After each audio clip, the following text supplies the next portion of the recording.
Procrastinação não é preguiça e você vai entender de uma vez por todas aqui nesse vídeo. Se você não me conhece, eu sou a Giovana Bernardes, eu sou psicóloga clínica especializada em terapia cognitiva comportamental e hoje a gente vai entender melhor como funciona a procrastinação, o que acontece com você que procrastina tanto e, claro, te dar ferramentas para poder lidar com isso. Então, começando do começo. Muita gente pensa que procrastinar é ter preguiça.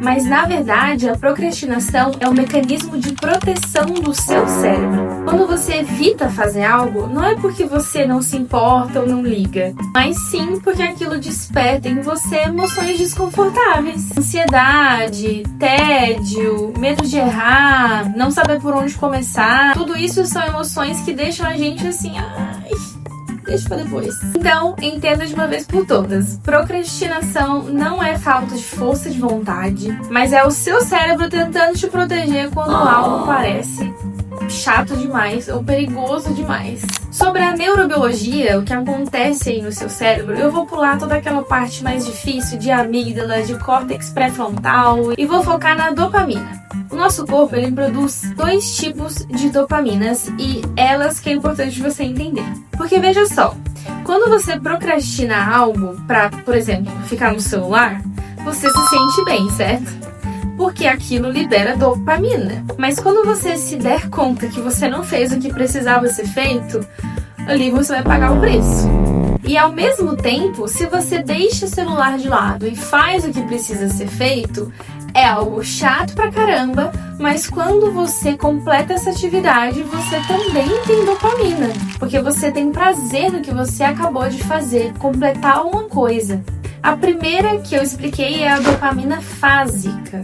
É aquela que traz gás momentâneo. E a segunda é a dopamina tônica. Ela é que te sustenta a longo prazo. É ela que você precisa para finalizar uma tarefa que precisa de dedicação e de tempo. E não é que uma é boa e a outra é ruim, as duas são importantes. Mas de modo geral, hoje a gente está muito mais tendencioso a ceder para a dopamina fásica.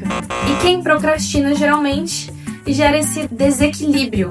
A dopamina fásica sequestra a tônica. E por isso é tão fácil cair em distrações rápidas. E só uma observação importante. As pessoas com TDAH podem ter dificuldade justamente nisso, porque tendem a ter níveis mais baixos de dopamina tônica, aquela do longo prazo. Mas cuidado com os autodiagnósticos, hein? Se você suspeita que tem um transtorno de desatenção e hiperatividade, busque uma avaliação neuropsicológica, ok? Agora, uma parte muito importante que eu, como psicóloga de TCC, eu considero assim essencial. Eu gosto de tudo cavucar pra gente chegar na raiz. Você não procrastina uma coisa por nada. Sempre tem um motivo, porque se não tivesse, você não estaria procrastinando. Hoje, a gente tem basicamente 4 possíveis raízes da procrastinação. Primeira, ansiedade ou medo do fracasso. Se você já pensa que não vai dar certo, você nem começa, não é mesmo? 2, tédio, baixa tolerância ao desconforto. A tarefa parece ser insuportável e o seu cérebro fica o tempo todo buscando qualquer distração. Mas convenhamos, né, gente? Na vida de adulto, como profissional, autônomo ou não, a gente tem que fazer muita coisa chata. 3. Perfeccionismo. Medo da imperfeição. A ideia de que só vale se for muito bem feito te paralisa, viu? 4. Falta de clareza. A falta de clareza sobrecarrega a sua mente. Você nem sabe o que você precisa fazer direito. O que é isso aqui vira isso aqui. Tudo parece grande demais e difícil demais. E junto com essas raízes vem aí os famosos pensamentos automáticos. Não é a hora certa ainda. Eu acho que eu preciso esperar eu estar mais animada, assim, com mais motivação. Eu funciono melhor sob pressão. E vamos finalmente para a primeira estratégia. Estratégia mãe de todas as outras e que você precisa ter isso para sua vida de uma vez por todas. Que eu já dei um spoiler que é uma das raízes da procrastinação. Você precisa de clareza de objetivos. Guarda isso. Se você não sabe o que você quer, qualquer distração vai parecer mais interessante, gente. Tudo que você precisa fazer tem que ter metas claras, metas específicas. Por que eu tô fazendo isso? Para que isso serve? Como que isso funciona? Quanto tempo eu tenho? Que recursos eu tenho? E lembre-se, motivação não é estar feliz ou animada para fazer aquela tarefa, não. É ter motivos, razões consistentes para fazer aquilo. Convenhamos, gente, a vida adulta é um grande exemplo disso. Quantas coisas que a gente faz que a gente não gosta, mas a gente simplesmente faz porque precisa ser feito, porque a gente tem uma razão. Eu não simplesmente deixo de cozinhar. Eu cozinho porque eu quero, porque é gostoso? Não, porque eu preciso comer. E porque não tem condição de eu ficar pedindo comida todos os dias. Não vai ser bom nem pro meu corpo, nem pro meu bolso. Aqui no caso, é uma razão consistente de sobrevivência e saúde. A mesma coisa funciona com os exercícios físicos. A minha razão, o meu motivo é saber que o meu corpo é um cartão de crédito. Tudo que eu faço com ele agora, na minha vida adulta, eu vou pagar a fatura na minha velhice. E eu quero pagar uma fatura bem baratinha. Agora, ferramentas práticas para quando você estiver travado com uma tarefa. Vamos tentar ser bem rápido aqui, porque são muitas. Primeira, a técnica da ação mínima. Faça o menor possível que você puder fazer, mas você pelo menos fez alguma coisa. Por exemplo, preciso escrever um trabalho sobre o transtorno dismórfico corporal. Digamos que eu tô procrastinando porque é tedioso, porque é chato. Com a técnica da ação mínima, eu vou, por exemplo, criar o arquivo em Word que eu preciso para começar a escrever esse trabalho e vou colocar o título. É isso. Ação mínima, mas pelo menos já é uma coisa. Quando você coloca isso na sua cabeça, que hoje é ação mínima, você tende a não procrastinar, porque vai ser algo muito simples, muito rápido, não vai te dar trabalho. Segunda ferramenta, a regra dos 5 minutos. Tem a mesma ideia da primeira ferramenta, mas essa estipula um tempo específico. Eu vou gastar 5 minutos pesquisando para esse trabalho de TDC. Eu vou buscar artigos, vou buscar fontes, vou buscar livros. 5 minutos. Pronto, acabou. De novo, assim como a primeira ferramenta, você tende a procrastinar menos, porque você sabe que vai ser só 5 minutos. Vai passar extremamente rápido. Não tem por que eu procrastinar, né? Terceira ferramenta, também muito parecida com a primeira e a segunda. Minutos imperfeitos. Você vai sentar para começar a fazer essa tarefa, mas você não vai se importar com algo incrível, um desempenho fabuloso, um fundamento muito bom.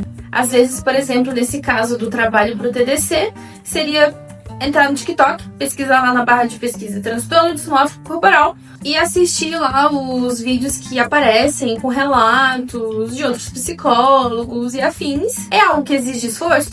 Não. É algo que eu tô me preocupando de estar fazendo algo perfeito? Não. Eu só tô ali coletando dados. De boa. De novo, você tende a não procrastinar se você fizer assim, desencanado, vamos dizer assim. Quarta ferramenta. Nomeie o seu medo. Como uma boa psicóloga TCC, eu amo cavucar as raízes. E se você não sabe, você fica sabendo disso agora, você não vai esquecer mais. Toda ansiedade tem um medinho escondido atrás dela lá, não querendo aparecer.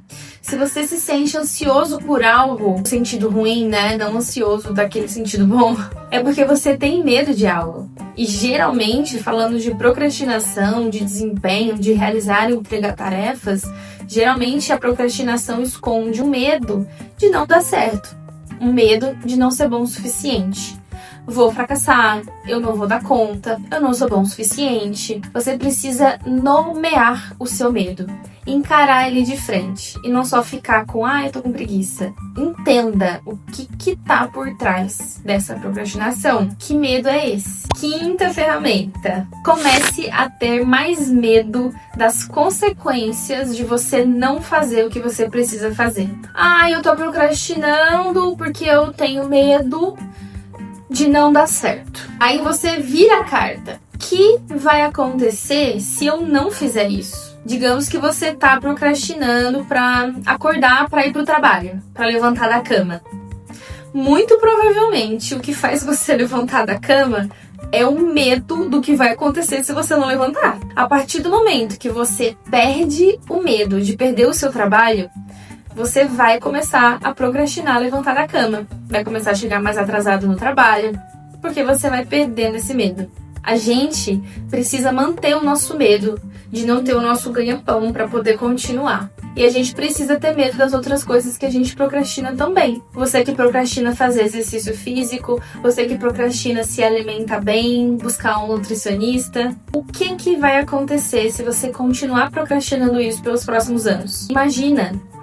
Melhor, além de imaginar, pesquisa só para você ver. Comece a ter medo do não fazer. Eu sei que parece cruel, mas geralmente é o que mais funciona. Sexta ferramenta. Se acostume a quebrar grandes tarefas em pequenas tarefas. Quando eu sei que eu preciso fazer um trabalho sobre o TDC, você percebe que é uma tarefa muito abrangente. Ela envolve muitas etapas.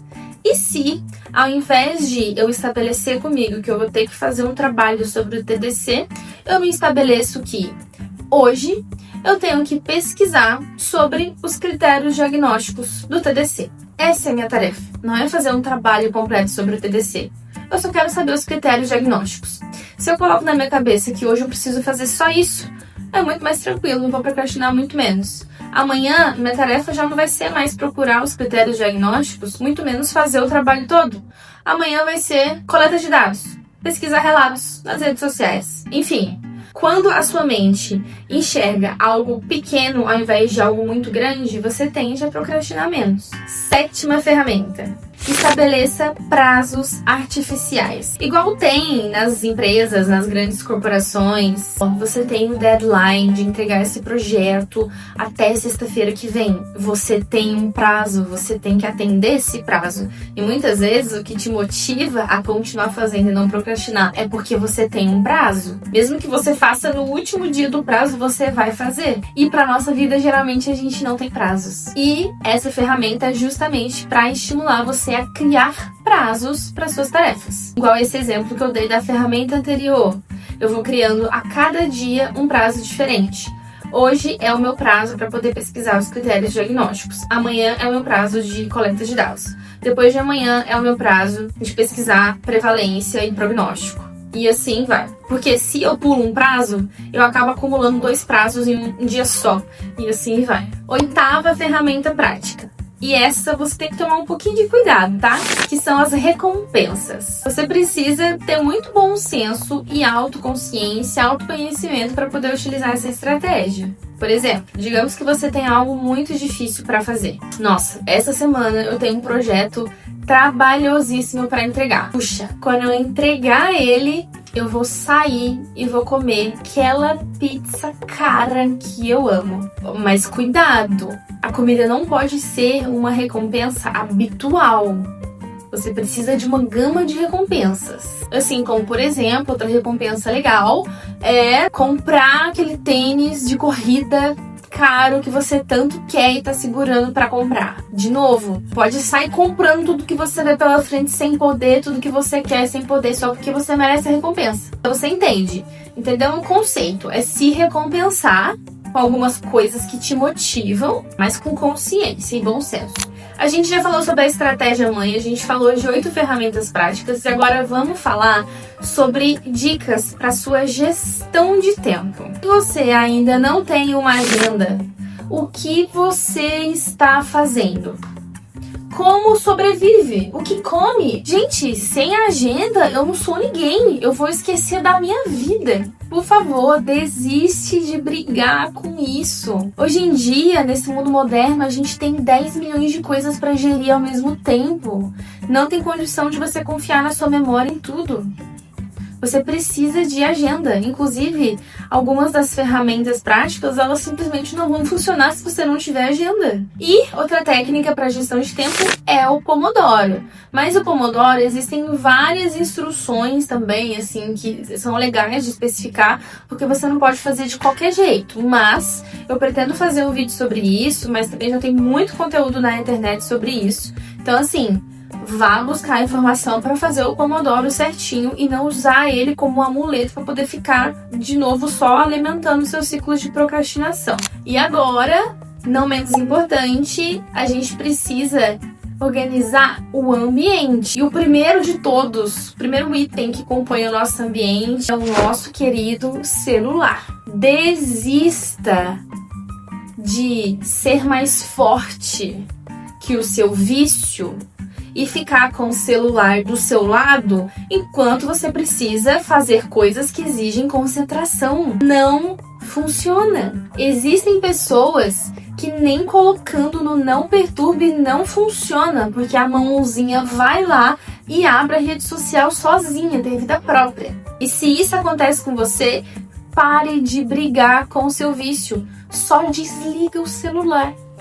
Desliga ele. Se você não pode desligar porque tem alguém que pode entrar em contato, leva ele para outro cômodo, fecha a porta e se o seu celular tocar, você vai lá ver. Segunda coisa, mantenha a sua mesa de trabalho limpa. Isso eu não preciso nem explicar, né, gente? Eu tenho certeza que todo mundo concorda que o ambiente bagunçado bagunça a cabeça e dificulta muito mais a concentração. Ainda sobre ambiente, se encaixar no seu caso, é muito interessante buscar grupos de apoio. Eu tenho muitas pacientes que são vestibulandas, concurseiras e existem grupos de estudo. É uma sala no Meeting ou no Zoom que várias pessoas que estão estudando entram e ficam lá. Tem gente que usa a câmera ligada, tem gente que fica desligada, mas fica lá. Você fica se sentindo que está num conjunto de pessoas que estão com o mesmo objetivo. E também existem fóruns de discussão para estudantes também. E você sente que faz parte de algo. Porque muitas vezes uma pessoa que está estudando para vestibular ou para concurso se sente muito fora, porque ninguém ao seu redor está fazendo aquilo também, né? E claro, existe também a possibilidade de você buscar outros ambientes.